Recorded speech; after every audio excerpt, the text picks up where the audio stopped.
Hello and welcome. It's Annelie van Rensburg here, and today I'm going to try and do a pouring, but I'm going to use my acrylic inks. I'm not going to thin it directly with the Floetrol. I'm going to mix it into my white to get pastel colors, and then I'm going to try and make an acrylic pouring dip technique. But I'm going to try on this watercolor paper, so I haven't done it before. I'm not sure it's going to work, but we're going to try. So I hope you enjoy. As I said, it's Floetrol mixed 3 parts to 1 white acrylic paint, and then I just dropped in a few drops of my inks, and that's all I used. So I hope you enjoy, and sit back and relax.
So there you go. I'm just going to give it a few minutes time to dry. I don't think it will really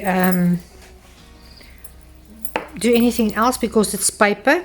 But I'm going to let it dry, and then I'll come back and I'll show you how it looks. Okay, it stayed the same. Only for this paper that buckled a little bit, it ran to the one corner here. But after all, I'm very happy, and I'm going to do something on it, and then I'll come and show you. But I hope you enjoyed this acrylic pouring dip technique, and you must have a wonderful day, and see you again.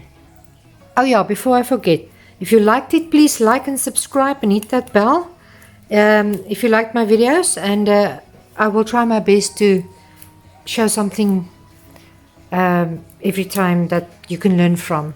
I really appreciate your time and watching. Bye.